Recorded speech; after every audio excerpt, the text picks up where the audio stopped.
السلام علیکم معزز دوستو، میں ہوں سید انور علی شاہ اور آپ دیکھ رہے ہیں ہسٹوریکل ورلڈ۔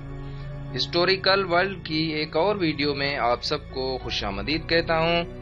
دوستو، اس ویڈیو میں ہم آپ کو تاجدار بزرگان، امام السالکین، قدوۃ العارفین شیخ عبد القادر جیلانی رحمۃ اللہ علیہ کا تذکرہ خاص کریں گے، جن کی دینی خدمات اور عارفانہ زندگی سے تو ہر کوئی واقف ہے، لیکن ان کی تفصیلی دینی خدمات آپ سے آج ہم گوش گزار کریں گے۔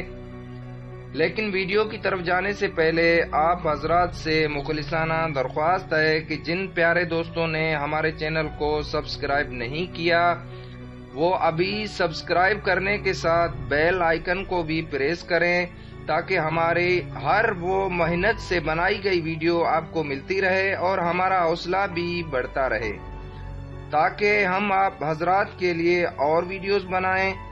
تو دوستو چلتے ہیں ہم اپنے موضوع خاص کی طرف۔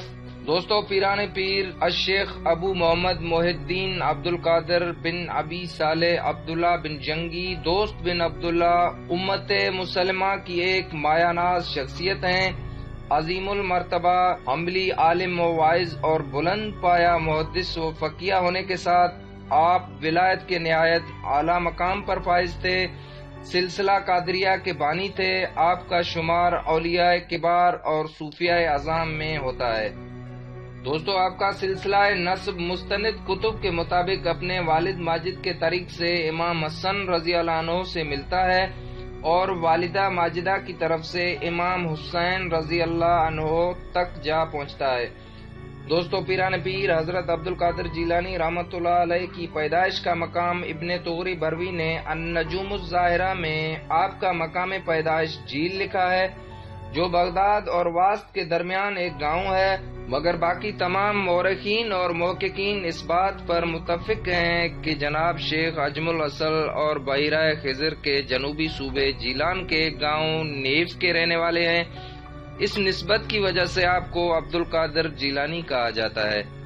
دوستو، حضرت پیران پیر غوث اعظم رحمۃ اللہ علیہ کا زمانہ طفیلیت بہت پاکیزہ اور علمی ماحول میں بسر ہوا۔ والد ماجد اور والدہ ماجدہ دونوں علم و عرفان کی دولت سے مالا مال تھے۔ آپ نے گھر پر ہی قرآن مجید حفظ کر لیا تھا اور گھر پر ہی ابتدائی علوم حاصل کیے۔ 481 ہجری میں آپ کے والد کا انتقال ہوا تو آپ 18 سال کی عمر تک جیلان میں ہی دینی علوم حاصل کرتے رہے۔ دوستو، بغداد کا سفر پیران پیر غوث اعظم نے اس وقت کیا جب بغداد علم و فنون کا مرکز تھا۔ اس وقت عباسی خلیفہ المستنصر باللہ کا دور حکومت تھا۔ یہاں پورے عالم اسلام سے آئے ہوئے بلند پایہ علماء اور محدثین موجود تھے۔ آپ اپنی والدہ ماجدہ سے اجازت لے کر تحصیل علم کے لیے روانہ ہو گئے۔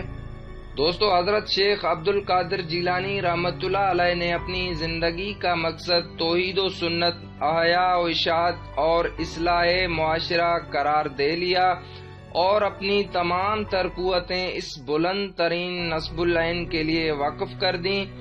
آپ کے فیوض و ہدایات اور روحانی تعلیم اور تربیت سے آپ کی زندگی میں ہی دنیا کا گوشہ گوشہ جگمگا اٹھا۔ آپ کے اس نور عام سے اکناف عالم منور اور تاباں ہو گئے، جس کے لازوال اثرات رہتی دنیا تک قائم اور ثابت رہیں گے۔ دوستو، حضرت پیران پیر کے اہم مشاغل یہ تھے: افتاء، درس، تفسیر، حدیث فقہ اور بالخصوص واعظ، جس کے لیے ان کی شہرت عام ہو گئی، جو بے شمار شاگردوں کو کھینچ لائی۔ بہت سے یہودی اور عیسائی حلقہ بگوش اسلام ہوئے۔ نہایت کانے کلمہ حق کے اظہار میں بے باک تھے، جس سے دربار خلافت بھی متاثر ہوتا تھا۔ غربا اور مساکین کے مونس و معاون تھے۔ دوستو، سید محسطہ، عالم باعمل اور عالم ربانی ابو محمد عبد القادر جیلانی الحسنی الحسینی الجیلانی نے فرمایا، اور اللہ ان کے بلند بھید کو پاک کرے، اور جو آپ کے بلند طریقہ کی پیروی کرے اس پر اپنی برکات بہائے، اور کوئی کام، کوئی حاجت کو آسان کرنے والا صرف اللہ ہے۔ اے اللہ تیری مدد اور تیرے لطف پر بھروسہ ہے، اس میں کوئی شک نہیں کہ کامل صفت اور ثنا کے لائق صرف اللہ ہے، اس کی حمد و ثنا کے ساتھ اخروی جنت وابستہ ہے، اس کے نام سے ہر بیماری کو شفا ہے، سختی یا نرمی، خوشی ہو یا غمی، ہر حال میں عاجزی کے لیے اس کی طرف دعا کی جاتی ہے۔ ہر طرح کے خطابوں میں جو مختلف طرز کی آوازیں مختلف زبانوں میں صادر ہوتی ہیں وہ انہیں برابر سنتا ہے، اور اللہ ہی ہمارے دلوں اور نیتوں کو جانچتا ہے۔ وہی اللہ ہمارے گناہوں اور لغزشوں کو معاف فرمانے والا ہے۔ دوستو، پیران پیر الشیخ عبد القادر جیلانی رحمۃ اللہ علیہ کا خود زہد کا یہ عالم تھا کہ آپ عشاء کی نماز پڑھ کر اس ہی وضو سے نوافل شروع کرتے اور فجر کی نماز کا وقت ہو جاتا تھا۔ یہ عالم 40 سال تک برقرار رہا۔ 15 سال تک آپ عشاء کی نماز سے لے کر فجر کی نماز تک قرآن کریم کی تلاوت کھڑے ہو کر کرتے تھے کہ مبالغہ مجھے نیند نہ آ جائے۔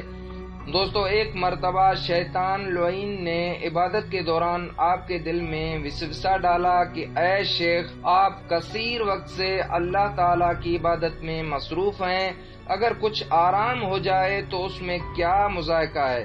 تو حضرت شیخ عبد القادر جیلانی رحمۃ اللہ علیہ نے فرمایا، میں تم کو پہچانتا ہوں، تو شیطان لعین ہے۔ لیکن اس وقت شیطان نے ایک اور وار کیا کہ اے شیخ، آپ کو آپ کے علم نے مجھ سے محفوظ رکھا۔ تو اس بات پر بجائے فخر کرنے کے حضرت نے فرمایا، اے لعین، مجھے اپنے علم نے نہیں بلکہ مجھے تمہاری نحوست سے اپنے رب کائنات اللہ عز و جل نے محفوظ رکھا۔ آپ صاحب کمال بزرگ اور غوث کے عہدے پر فائز تھے۔ بزرگان اہل سلوک آپ کو محبوب سبحانی اور قطب ربانی اور غوث اعظم کے نام سے یاد کرتے ہیں۔ دوستو، اضافت مقلوبی کے ساتھ دراصل پیران پیراں ہے۔ آپ بہت بڑے فقیہ، متکلم اور محدث تھے، جبکہ مقتدمین میں تمام علماء بیک وقت مجاہد، محدث، صوفی اور متکلم ہوتے تھے۔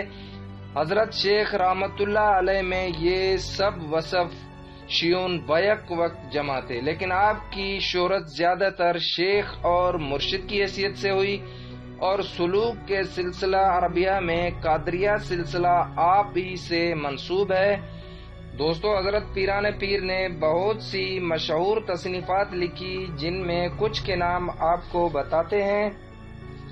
غنیۃ الطالبین، الغیث الطالبی، طریق الحق، الفتح الربانی والفیض الرحمانی، الفیوزات الربانیہ، فتوح الغیب، بشائر الخیرات، تحف المقین والسبیل العارفین، حزب الرجا والانتہا، جلاء الخاطر فی الباطن والظاہر، الکبریۃ الاحمر فی الصلاۃ نبی صلی اللہ علیہ وسلم، مراتب الوجود، یواقیت الحکم، معراج لطف المعانی، آداب السلوک والتوسل الی منازل الملوک۔ دوستو، معتبر روایات کی روح سے حضرت پیران پیر غوث اعظم کی ولادت بسعادت 470 ہجری بمطابق 1077 عیسوی میں ہوئی، اور آپ کی وفات 10 ربیع الاخر 561 ہجری بمطابق 11 اپریل 1166 عیسوی میں پیش آئی۔ آپ کا مزار مبارک بغداد میں ہے۔ دوستو، یہ تھی ہماری تاریخی اور صوفیانہ ویڈیو۔ امید ہے آپ سب کو ضرور پسند آئی ہوگی۔ ویڈیو پسند آنے کی صورت میں لائک اور شیئر کرنا مت بھولنا، اور کمنٹس میں اپنی قیمتی رائے کا اظہار کریں کہ آپ کو ہماری ویڈیوز کیسی لگتی ہیں۔ تو دوستو، ملتے ہیں آپ سے کسی اور تاریخی ویڈیو میں، تب تک کے لیے اجازت، اللہ حافظ۔